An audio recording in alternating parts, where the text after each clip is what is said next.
رشتوں کو ایسی خوبی سے نبھاؤ جیسے شہد کی مکھی پھولوں سے رس بھی لے لیتی ہے اور ان کو نقصان بھی نہیں ہونے دیتی۔ بات سیرت اور اثر کی ہوتی ہے، دکھاوے کی نہیں، کیونکہ دکھنے میں تو تیزاب بھی پانی جیسا ہوتا ہے۔ دنیا کی سب سے بھاری چیز آدمی کی خالی جیب ہوتی ہے، اور خالی جیب کے ساتھ چلنا نہایت مشکل کام ہوتا ہے۔ احساس کے رشتے دستک کے محتاج نہیں ہوتے، یہ ایک خوشبو ہے جو بند دروازوں سے بھی گزر جاتی ہے۔ صبر بھی رنگ لاتا ہے اور غصہ بھی، مگر صبر کے رنگوں سے زندگی حسین ہو جاتی ہے، جبکہ غصے کا رنگ محبت کے ہر رنگ کو نگل جاتا ہے۔ کم ظرف انسان دوسرے سے لیا ہوا ہیرا بھول جاتا ہے، لیکن اپنا دیا ہوا پتھر یاد رکھتا ہے۔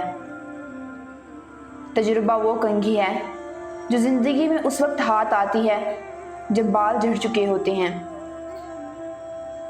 ہماری آنا زندہ انسان کی قدر نہیں کرنے دیتی، اور پھر جب آنکھ کھلتی ہے تو سامنے میت، مٹی کی قبر اور بے بسی موجود ہوتی ہے۔ انسان اکڑ کر ایک ٹیلے پر نہیں چڑھ سکتا، لیکن جھک کر کوئی ہمالیہ پر پہنچ سکتا ہے۔ اسی لیے عاجزی سے جھکنا سیکھیں تاکہ بلندی نصیب ہو۔ انسان اپنے اوصاف سے ہی عظیم بنتا ہے، اونچا عہدہ حاصل کرنے سے نہیں، کیونکہ اونچے مینار پر بیٹھنے سے کوا عقاب نہیں بن جاتا۔ اچھے اخلاق میں میٹھا بولنا ہی نہیں بلکہ کڑوی بات کو برداشت کرنا بھی شامل ہے۔ مطلب کا وزن بہت زیادہ ہوتا ہے، اسی لیے مطلب نکلتے ہی رشتے ہلکے ہو جاتے ہیں۔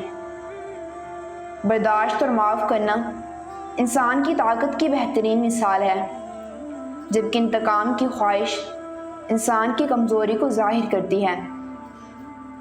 آج کے دور میں اگر جیب میں چھید ہو جائے تو سیکے سے پہلے سگے گر جاتے ہیں۔